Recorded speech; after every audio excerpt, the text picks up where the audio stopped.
Good afternoon all of you. आप सभी का स्वागत है आपके अपने चैनल साइंस दीवाने में। तो कैसे हो आप सभी? आई होप आप सभी बहुत ही अच्छे होंगे।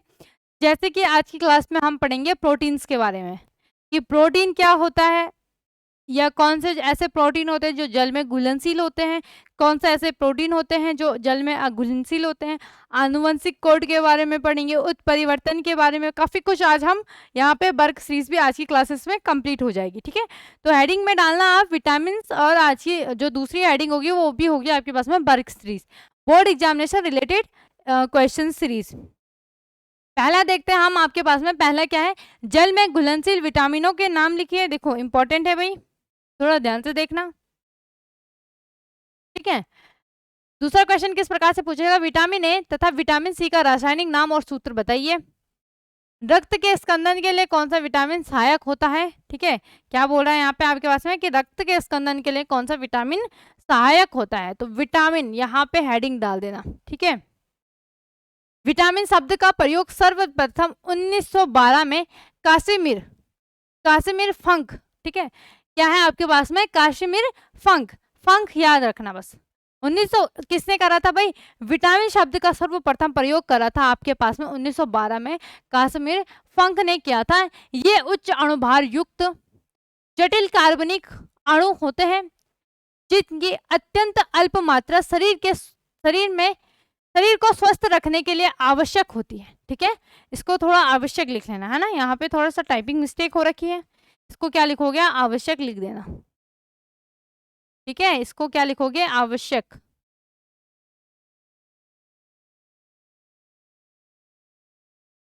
आवश्यक, समझ गए भाई सभी। ठीक है, क्या है यहाँ पे आपके पास में कि क्या होते हैं, ये उच्च अणुभार युक्त जटिल कार्बनिक यौगिक होते हैं, अणु होते हैं जिनकी अत्यंत अल्प मात्रा में को स्वस्थ रखने के लिए ये आवश्यक होते हैं। क्लियर? ठीक है, आगे देखते हैं, विटामिन की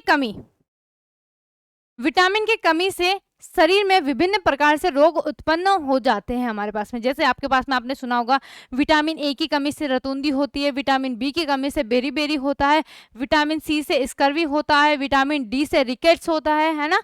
ये सब आपने पढ़े होंगे बस 10th क्लास में, आप सब ये सब आपने पढ़ा होगा। इन विटामिन की कमी से ऐसे ऐसे रोग होता है। विटामिन के हो गया, विटामिन ई की कमी से विटामिन के की कमी से रक्त का थक्का बनने वाला है ना यहाँ पे, और विटामिन ई से एनीमिया रोग होता है।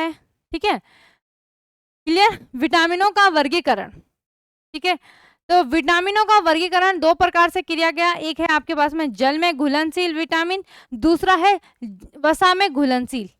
ठीक है, एक तो क्या हो रहा है आपके पास में जो जल में घुलनशील होते हैं, और दूसरा क्या है आपके पास में वसा में घुलनशील। तो जल में घुलनशील क्या है आपके, बी और सी, विटामिन बी और सी आपके क्या होते हैं, जल में घुलनशील होते हैं।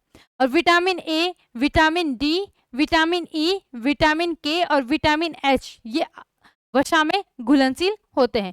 फटाफट से स्क्रीनशॉट ले लीजिए। आगे क्या है भाई, ये है आपके पास में कि क्या रासायनिक नाम है और सूत्र क्या है और उनकी कमी से कौन सा रोग होता है। इंपॉर्टेंट है, अच्छी तरीके से विजिबल है सभी को। ठीक है, ठीक है भाई, सभी को विजिबल हो रहा है अच्छे से। ठीक है, चलो इसमें हम थोड़ा सा इसको समझ लो आप। ठीक है, इसको समझ लो भाई। ठीक है, एक एक मिनट में आपको यहाँ पे ये थोड़ा सा अच्छे से विजिबल हो जाएगा। ठीक है, हाँ अब थोड़ा सा सही लग रहा होगा, ज्यादा अच्छे से विजिबल हो रहा होगा, है ना। ठीक है, वरना आप क्या कर लेना, अपनी जो फोन की क्वालिटी है उसको हाई क्वालिटी कर देना और उसके बाद से इसको समझना। ठीक है, तो पहला पहला है आपके पास में, अच्छे से समझते हैं भाई। पहला है विटामिन ए, पहला क्या है आपके पास में, विटामिन ए। ठीक है, देखो इंग्लिश में क्या बोलते हैं, विटामिन बोलते हैं, हिंदी में भी क्या बोलते हैं, विटामिन, लेकिन इंग्लिश में इसका प्रोनाउंसिएशन कैसा हो, विटामिन, क्या बोलते हैं, विटामिन। ठीक है, जैसे आपने कई बार शॉर्ट्स वगैरह वीडियोस में देखा होगा, एक बच्ची बोलती है छोटी सी, अच्छा ये बताओ कि पराठे को इंग्लिश में क्या बोलते हैं, तब वो बोलते हैं पराठा, है ना। तो वही वाला है ये विटामिन और विटामिन। ठीक है, विटामिन या विटामिन, थोड़ा सा बोल, मतलब जैसे आपने सुना होगा ना अंग्रेज कैसे बोलते हैं, है ना, अंग्रेज नहीं बोलेंगे, या फिर जो फॉरेनर होते हैं वो कैसे बोलते हैं, इंग्लिश का उनका अलग ही होता है बिल्कुल। उनका जो जो वो उनका फ्लो होता है बोलने का, या उनकी जो आप जैसे आपने बोला व्हाट इज, आपने नॉर्मल बोला व्हाट्स योर नेम, नहीं आपने बोला व्हाट इज योर नेम, आप ऐसे बोलते ना व्हाट इज योर नेम, वो बोलते what's your name, what's your name, ऐसे इसी प्रकार से। चलो ठीक है, तो इसी प्रकार से आपने प्रोनाउंसिएशन भी सही से करना है। तो विटामिन ए है आपके पास में, इसका जो रासायनिक नाम है वो है रेटिनॉल। क्या है आपके पास में? रेटिनॉल। सामान्य सूत्र क्या है विटामिन ए का, सॉरी रासायनिक सूत्र क्या है? C20H30O। ठीक है, क्या है? C20। देखो अगर कहीं पे समझ में ना आए ना, मैं जब बोर्ड हूँ तो वो तो आपको सुनाई दे रहा होगा अच्छे से, है ना, तो उसको अच्छे से आपने लिख लेना है। तो पहला है विटामिन ए, रासायनिक नाम रेटिनॉल, रासायनिक सूत्र क्या हो जाएगा? C20H30O। प्राप्ति स्रोत, हरी, आपके पास में जो हरे पत्ते होते हैं, ठीक है, गाजर हो गया, ताजे फल हो गए, दूध, इन सभी में क्या पाया जाता है? विटामिन ए पाया जाता है। और विटामिन आपके पास में ए की कमी से एक तो रतौंधी होता है। रतौंधी क्या होते हैं? देखो रतौंधी कई बार आपने सुना होगा ना कि कुछ जैसे बूढ़े आदमी हो गए या ज्यादा ही मतलब जो ना जिनकी आंखें कमजोर होती है, बहुत सारे बच्चे बोलते हैं हमें विटामिन ए की, हमें रतौंधी रोग है। रतौंधी क्या होता है कि उन्हें 6 बजे के बाद दिखाई नहीं देता है, अच्छे से नहीं दिखाई देता है। 6 कौन से 6 बजे के? शाम के 6 बजे के बाद। उससे पहले तो थोड़ा बहुत विजिबल होता भी है, लेकिन उन्हें शाम के 6 बजे के बाद उनको विजिबल नहीं होता, वो रतौंधी रोग होता है। ठीक है, दिखाई नहीं देता। वर्णादंता, ये क्या होता है? जिनको आपके पास में आपको कलर फाइंड आउट करने में दिक्कत होती है, कलर नहीं पहचान पाते। ठीक है, ये विटामिन ए की कमी से होता है। विटामिन बी का जो रासायनिक नाम है, अच्छा यहाँ पे विटामिन बी के कई प्रकार है, vitamin B, B3, B2, B12 हो गया, B6 हो गया, B5 हो गया। तो जो B1 है, ठीक है, जो विटामिन B1 है, इसका नाम है, इसका जो रासायनिक नाम है वो थायामीन है। क्या है आपके पास में? विटामिन बी का थायामीन। और इसका जो सूत्र होता है वो होता है C12H18NSO2। ये होता है आपको प्राप्त अनाज, दूध, अंडे, मक्खन। ठीक है, और इसकी कमी से क्या रोग होता है? बेरी बेरी रोग होता है। बी से याद कर लो, विटामिन बी से बेरी बेरी। ठीक है, नाम रासायनिक सूत्र भी आपको पता होना चाहिए कि विटामिन B1, ठीक है, यहाँ पे क्या है? ये विटामिन B1 है भाई, इसको प्रॉपर ढंग से लिख लेना। क्या है आपके पास में? Vitamin B1। ठीक है, एक मिनट में देख लेती हूँ ये क्या हुआ।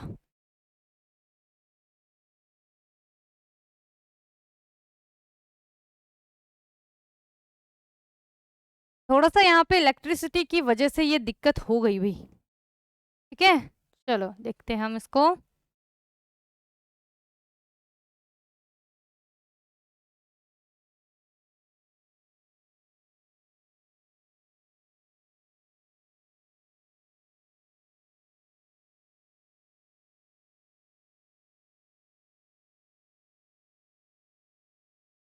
इसको पूरा ही वो करना पड़ेगा आप।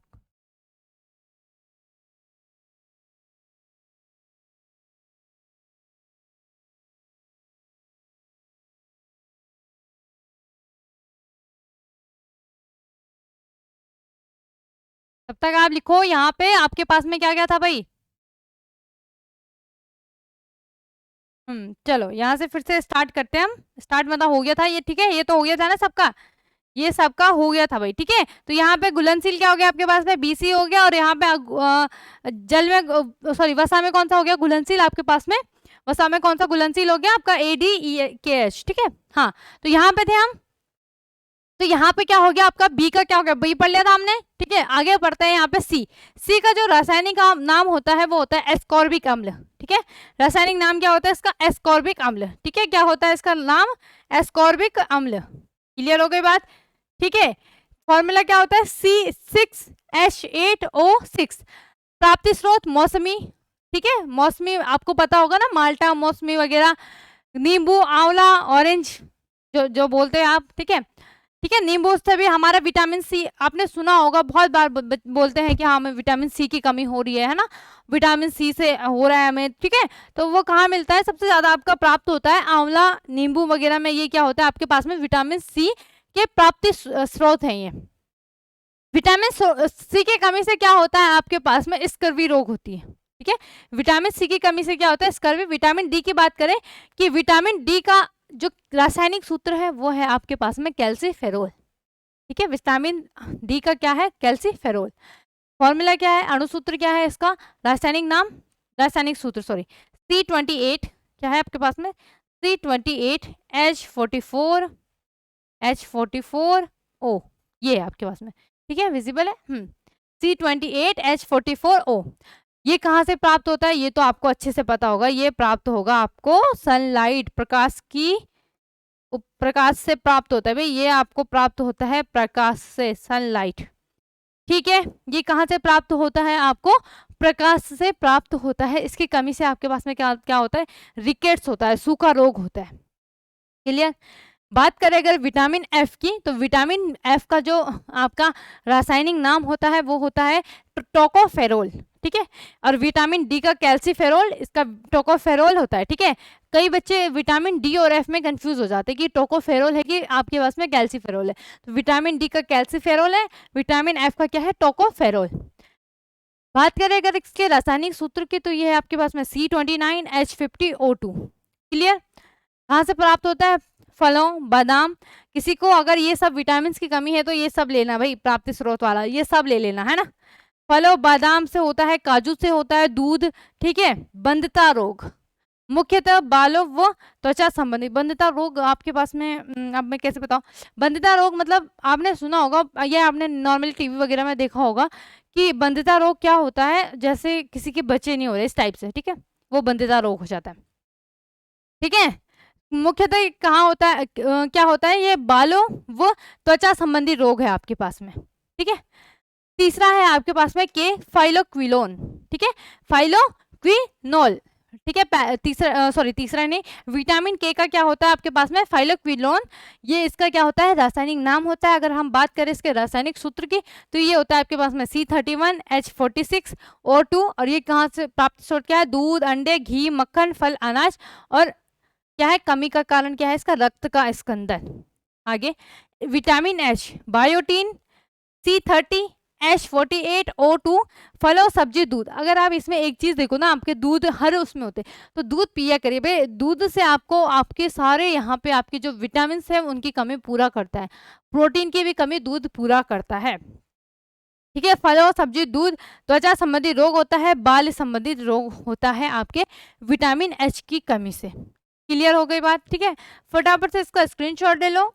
थोड़ा सा स्क्रीनशॉट जब लोगे ना आप, तो क्या करना, अपने कैमरे की जो क्वालिटी है उसको थोड़ा हाई कर लेना, हाई क्वालिटी कर लेना, हायर क्वालिटी कर लेना, तो उससे ज़्यादा अच्छे से विजिबल हो जाएगा ये। फटाफट से स्क्रीनशॉट ले लो भाई। चलो ले लिया, आगे बढ़ते हैं। आगे क्या है, आनुवंशिक कोड क्या होता है, क्या बोल रहा है यहाँ पे आपके पास में, आनुवंशिक कोड क्या है भाई, डीएनए अणु में नाइट्रोजनी क्षारकों का वह विशिष्ट क्रम जो आरएनए में विशेष त्रिकूट का निर्माण करके एक विशेष अमीनो अम्ल का संश्लेषण करता है, आनुवंशिक कोड कहलाता है। जैसे आपने प्रोटीन में देखा होगा, सॉरी डीएनए में देखा होगा, डीएनए, और इधर साइड ले लो आप, क्या ले लो आप, इधर साइड आरएनए, है ना। तो यहाँ पे आपने देखा होगा कि एक कोड था आपके पास में AUC, मतलब इस प्रकार से यहाँ पे आपके पास में कोड के थ्रू क्या होता है, कोड के थ्रू हम यहाँ पे ज्ञात करते हैं। अच्छा यहाँ पे अब ठीक है, हाँ यहाँ पे एक चीज है, यहाँ पे ये AAC होगा, AAT, है ना, और इसको कन्वर्ट किया जाता है किसमें, AAU में, है ना। तो ये कोड जो हमें प्राप्त होता है ये होता है RNA का, RNA का कोड होता है। तो ये होता है आपके पास में अल्फा एमिनो एसिड में, ठीक है, अल्फा एमिनो एसिड में, ठीक है। और क्या प्राप्त होता है, जो त्रिकूट प्राप्त होता है वो होता है यहाँ पे आपको ग्लाइसिन प्राप्त होता है, ठीक है। क्या प्राप्त होता है यहाँ पे आपको, त्रिकूट। ये सब हमने कल की क्लासेस में अच्छे से पढ़ रखा है भाई, त्रिकूट के बारे में कि त्रिकूट क्या होता है, ठीक है। तो यहाँ पे आपको क्या प्राप्त होता है, ये क्या हो गया आपके पास में, डीएनए हो गया, ये आरएनए हो गया, है ना। तो क्या हो रहा है देखो, डीएनए नाइट्रोजनी क्षारक का वो विशिष्ट क्रम, ठीक है, जो आरएनए में विशिष्ट त्रिकूट का निर्माण करके, देखो क्या हो रहा है यहाँ पे आपके पास में विशेष त्रिकूट, तो यहाँ पे ये त्रिकूट का निर्माण कर रहे हैं, विशेष अमीनो अम्ल का संश्लेषण करता है, त्रिकूट का निर्माण करके इसने क्या करा, आपके पास में अल्फा अमीनो अम्ल का संश्लेषण करा, और हमें क्या प्राप्त होता था, यहाँ पे प्रोटीन प्राप्त होता था, ये आनुवंशिक कोड कहलाता है। चलो आगे बढ़े। आगे बढ़ते भाई इसमें, आगे इसमें हम बढ़ते हैं। आगे क्या है आपके पास में, आगे हार्मोन क्या है, ठीक है, इनका क्या कार्य है, ठीक है। तो थोड़ा सा ध्यान से सुनना, यहाँ पे इंपॉर्टेंट है हार्मोन्स, ठीक है। जीवधारियों के शरीर में, जीवधारियों के शरीर में अंतःस्रावी ग्रंथियों, क्या बोल रहा है यहाँ पे, जीवधारियों के शरीर में अंतःस्रावी ग्रंथि के द्वारा स्रावित होने वाली ऐसे पदार्थ जो अन्य कोशिकाओं में संपन्न होने वाली क्रियाओं को प्रभावित करते हैं, क्या कहलाते हैं, हार्मोन कहलाते हैं। दोबारा पढ़ते हैं, जीवधारियों के शरीर में अंतःस्रावी ग्रंथियों द्वारा स्रावित होने वाली ऐसे पदार्थ जो अन्य कोशिकाओं में संपन्न होने वाली क्रियाओं को प्रभावित करते हैं, ये अन्य क्रियाओं को क्या करते हैं, प्रभावित करते हैं, हमारे क्या कहलाते हैं, हार्मोन्स कहलाते हैं, ठीक है। जैसे आपके पास में क्या हो गया, थायराइड ग्रंथि से क्या होता है, आपके पास में थायरोक्सिन हार्मोन्स निकलता है, इंसुलिन हो गया आपके पास में, ठीक है, जिब्रेलिन हो गया, ये सब क्या है आपके पास में, हार्मोन्स है, ठीक है, ये सब क्या है आपके पास में, हार्मोन्स हैं। आगे, एंजाइम द्वारा उत्पन्न किसी रोग का नाम लिखिए, ठीक है, एंजाइम द्वारा क्या बोल रहा है यहाँ पे आपके पास में, उत्पन्न किसी रोग का नाम। तो एंजाइम द्वारा उत्पन्न रोग क्या है आपके पास में, फिनाइल कीटोन, ठीक है, फिनाइल कीटोन, ये कीटाने नहीं है बल्कि क्या है, कीटोन है, इसको सही कर देना।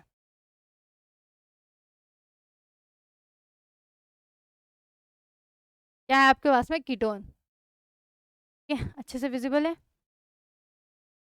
ठीक है, ठीक है।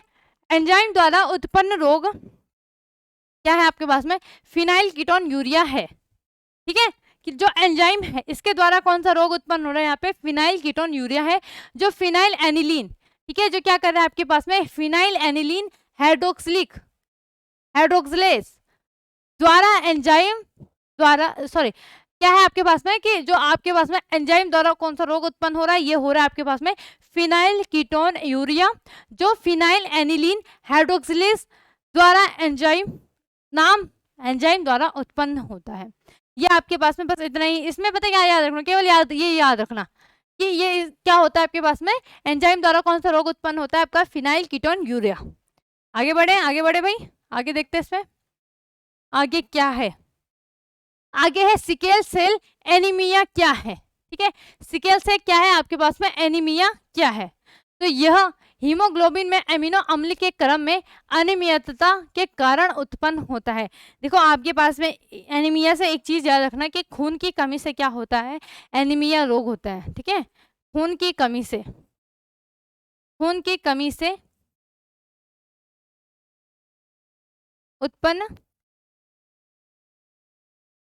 रोग, कौन सा रोग उत्पन्न होता है, एनीमिया, ठीक है, कौन सा रोग उत्पन्न होता है आपको, एनीमिया, यहाँ पे रोग यहाँ पे उत्पन्न होता है। समझ गए भाई सभी, है ना, समझ गए। क्या है यहाँ पे आपका, यह हीमोग्लोबिन में एमिनो अम्लों के क्रम में अनियमित अनियमित मतलब ये क्या होता है, जैसे नियमित होते हैं ना, जो आपने पढ़ा होगा, जैसे अल्फा अमीनो एसिड क्या होते हैं, वो नियमित होते हैं, याद आ रहा है भाई, ये क्या होता है, जैसे मैंने आपको बताया था कहा प्रोटीन की प्राथमिक संरचना में, तो कुछ इस प्रकार से थी, और यहाँ पे पेप्टाइड बॉन्ड, फिर कुछ इस प्रकार से, फिर चौथे में पेप्टाइड बॉन्ड, फिर इस प्रकार से। तो ये क्या था, एक नियम क्रम था, नियमित क्रम था, इनका नियमित क्रम था, कहीं पे भी वो क्या नहीं हो रहे थे आपके पास में, चेंज नहीं हो रहे थे, नियमित क्रम में थे भाई वो, है ना, आपके पास में किस में थे, वो नियमित क्रम में थे। तो यहाँ पे उनमें वो नियमित क्या हो जाते, क्रम अनियमित में चेंज हो जाते हैं, ठीक है, नियमित क्रम किस में बदल जाते हैं आपके पास में, अनियमित में बदल जाते हैं। तो यहाँ पे क्या होता है आपके पास में, इसको हम क्या बोलते हैं, सिकल सेल कहते हैं, ठीक है, लिख लेना आगे, उत्पन्न रोग है, ठीक है, क्या लिखोगे, यह हीमोग्लोबिन से यह हीमोग्लोबिन में एमिनो अम्लों के क्रम में अनियमितता के कारण उत्पन्न रोग है, जिसे जिसे सिकेल सेल एनीमिया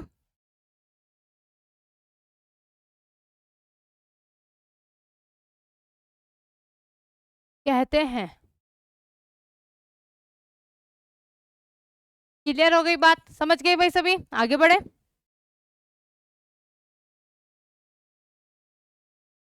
आगे बढ़ते हैं भाई इसमें,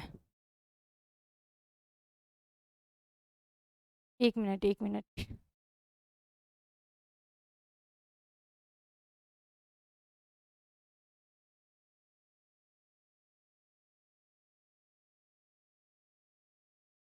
ओ, थोड़ा सा सेट कर देती हूँ मैं। इस पेज की हमें जरूरत नहीं है, ठीक है। चलो, रिमूव हो गया, हाँ। ठीक है, तो यहाँ पे क्या था हमारा, अच्छा, तो यहाँ पे क्या हो जाता है, क्या है आपके पास में सीक्वेल सेल, क्या है कि ये क्या होता है, अल्फा अमीनो, जो अमीनो अम्लों के क्रम है इसमें अनियमितता होती है। ठीक है, आगे देखते हैं। आगे क्या है, उत्परिवर्तन। ठीक है, उत्परिवर्तन क्या है। ठीक है, तो थोड़ा ध्यान से देखेंगे कि जब किसी वातावरणीय या रासायनिक प्रभाव के कारण जीवधारी डीएनए में नाइट्रोजनी क्षारकों का क्रम परिवर्तित हो जाता है। ठीक है, क्या बोल रहा है यहाँ पे आपके पास में कि जब किसी वातावरणीय या रासायनिक प्रभाव के कारण जीवधारियों के डीएनए में नाइट्रोजनी क्षारकों का क्रम परिवर्तित हो जाता है, यह अलग अलग प्रकार के अमीनो अम्ल का संश्लेषण करने लगता है, तो आनुवंशिक लक्षणों में भिन्नता आ जाती है, इसे उत्परिवर्तन कहते हैं। इसका एक बेस्ट एग्जाम्पल पता क्या है, आप देखो कि जैसे आप इंडियन हो, है ना, आप भारतीय हो, आपका कलर कैसा है, तो यहाँ पे भारतीय में तो आपके अलग अलग प्रकार के कलर होते हैं ना। कोई गोरा होता है, कोई सांवला होता है, कोई काला होता है, मतलब रंग की बात की जा रही है। ठीक है, अगर आप बाहर देखो, तो अगर आप इंग्लैंड में जाओ, यूएसए में जाओ, तो वहां पे आपको ज्यादातर गोरे मिलेंगे, है ना। कुछ होंगे, कुछ ज्यादा ही क्या होंगे आपके पास में, काले होंगे, कुछ ज्यादा ही गोरे होंगे। वो अपने जो वातावरण होंगे उनके अकॉर्डिंग होंगे।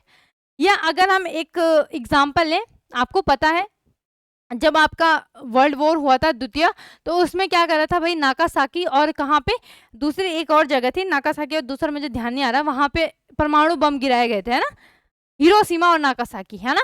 हिरोशिमा और नागासाकी में द्वितीय वर्ल्ड वार के दौरान परमाणु बम, जापान ने क्या करा था, परमाणु बम डाल दिए थे, कहाँ पे, हिरोशिमा और नागासाकी में।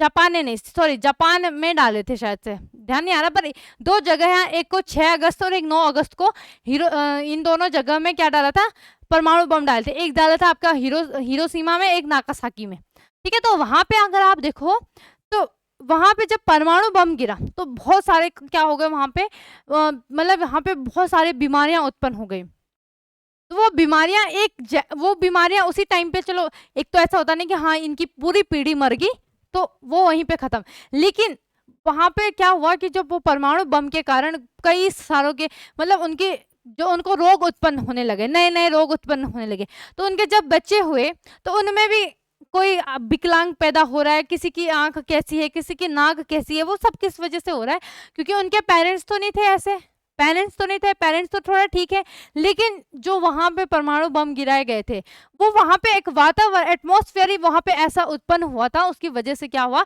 उनके जो डीएनए है, डीएनए में इफेक्ट कर गया, वो डीएनए में क्या कर गया, इफेक्ट कर गया, जिस वजह से बच्चे वहां पे अभी तक, जबकि इस 100 साल पूरे कंप्लीट होने वाले हैं, नहीं अभी नहीं होने वाले, हो जाएंगे मतलब 20-25 साल में, लेकिन उसके बावजूद भी 50-60-70 साल के बाद भी वहां पे ऐसा हो रहा है कि मतलब बच्चे अभी भी विकलांग पैदा होते हैं, कुछ ना कुछ उनमें कमियां दिखाई देती है। ये किस कारण हो रहा है, ये वहां पे जो परमाणु बम गिराया गया था उसकी वजह से। ठीक है, तो क्या हो पढ़ा हमने कि वातावरणीय रासायनिक प्रभाव के कारण जीवधारियों में क्या हो जाता है, डीएनए में नाइट्रोजनी क्षारकों का क्रम जो है वो परिवर्तित हो जाता है। ठीक है, तो वहां पे भी ऐसे ही हुआ होगा। ठीक है, उनका जो डीएनए के वो क्या हुआ होगा, उनका जो अल्फा अमीनो एसिड है वो चेंज हो गया होगा, है ना। जो नाइट्रोजनी क्षारकों का क्रम है वो वहां पे परिवर्तित हो गया। ठीक है, जिस वजह से कुछ बच्चे कैसे पैदा हो रहे हैं, विकलांग पैदा हो रहे हैं, कुछ अंधे हो रहे हैं पैदा, कुछ गूंगे, इस टाइप के, उनको कुछ ना कुछ यहाँ पे उनमें जो मतलब उनके पेरेंट्स में जो बीमारियां नहीं है उनमें प्रदर्शित हो रही है। रीजन क्या है, वहां पे परमाणु बम के वजह से। तो इसको हम क्या बोलते हैं, उनके आनुवंशिक लक्षणों में क्या आने लग जाती है, भिन्नता आने लग जाती है। इसे क्या कहते हैं, इसको बोलते हैं उत्परिवर्तन। इंपॉर्टेंट है भाई, है ना, क्या बोलते हैं इसको, उत्परिवर्तन कहते हैं। चलो, स्क्रीनशॉट ले लो, फिर हम रिवाइज करते हैं।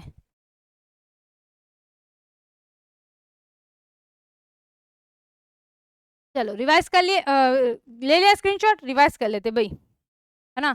तो यहाँ पे देखो, यहाँ से आपका बर्क सीरीज स्टार्ट हुआ है ना, यहाँ पे आप हेडिंग डाल देना मोटी मोटी बर्क सीरीज।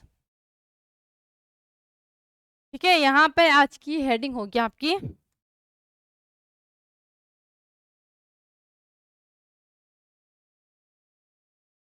PERQ series.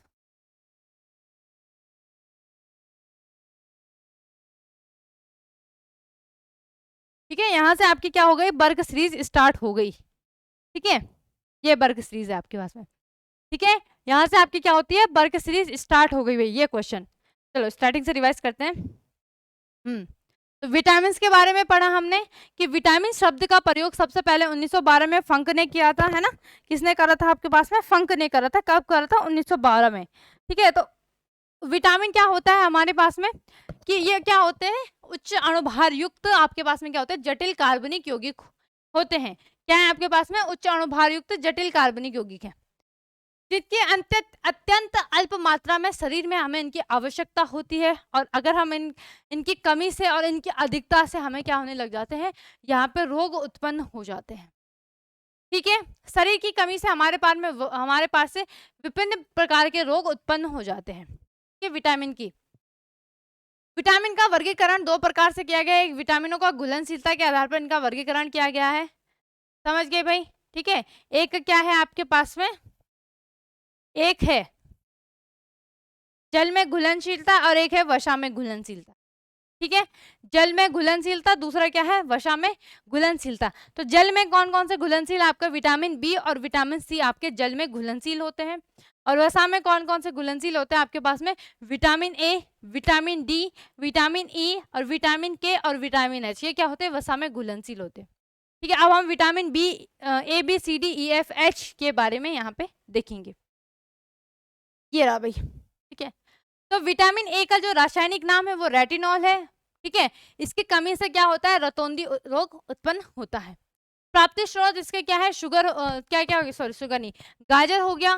गाजर खाने से विटामिन ए की कमी पूरी हो जाती है, इसीलिए सर्दियों में आप खूब गाजर खाना, गाजर का हलवा खाना। ठीक है, दूध हो गया, हरी सब्जी होगी, हरी सब्जी में विटामिन ए पाया जाता है। ताजे फल हो गए, उनमें भी क्या पाए जाते हैं, विटामिन ए पाया जाता है। विटामिन बी का जो रासायनिक नाम है, देखो रासायनिक नाम तो आपको पता होने चाहिए भाई, और उनके रोग भी आपको पता होने चाहिए। ये तीनों चीज तो आप अच्छे से रट लो।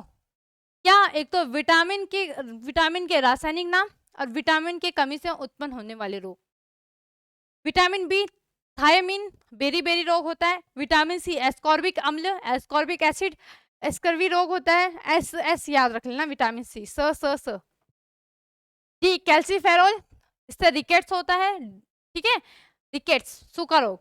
Vitamin E tocopherol. ठीक है, क्या होता है, इससे बालों में, त्वचा में क्या हो जाते हैं, संबंधित रोग हो जाता है विटामिन ए की कमी से। विटामिन के क्या होता है, इसकी कमी से आपके पास में रक्त का थक्का, है ना। देखा होगा आपने, अगर किसी को विटामिन के की कमी हो जाती है ना, तो मान लो आपके यहाँ पे फिंगर कट हो गई, है ना। अगर आपकी उंगली कट हो गई तो वहां से खून निकलता रहता है, निकलता रहता है, निकलता रहता है, कब तक निकलेगा। एक ऐसा समय आ जाता है जब वहां पे आपने देखा होगा कि लाल लाल एक मतलब छोटा वहां पे एक ना मोटी सी, थोड़ी सी, हम क्या बोल सकते हो, पपड़ी जम जाती है ना। तो वो क्यों जमी, अगर आपके शरीर में विटामिन के की मतलब मात्रा ठीक ठाक है, कमी नहीं है, तो आपको कोई, आपका रक्त का थक्का जल्दी बन जाएगा, आपका खून ज्यादा नहीं बहेगा। और किसी को अगर विटामिन के की कमी है तो उसका रक्त का थक्का नहीं बनेगा, वो बहता रहेगा, बहता रहेगा, बहता रहेगा, फिर सीधा पहुंच जाएगा ऊपर। ठीक है, तो आपके पास में विटामिन के से क्या होता है, रक्त का थक्का या रक्त के स्कंदन। ठीक, विटामिन एच बायोटीन, त्वचा संबंधित रोग, बाल से संबंधित रोग हो जाता है किसकी कमी से, आपके पास में विटामिन एच की कमी से। यहाँ से वर्ग सीरीज आपकी स्टार्ट हो जाती है। आनुवंशिक कोड क्या हो गया कि डीएनए अणु में नाइट्रोजनी क्षारकों का वह विशिष्ट क्रम जो आरएनए में विशेष त्रिकूट का निर्माण करके एक विशेष अमीनो अम्ल का संश्लेषण करता है, आनुवंशिक कोड कहलाता है। जैसे यहाँ पे डीएनए में क्या कहता है, AAT, है ना।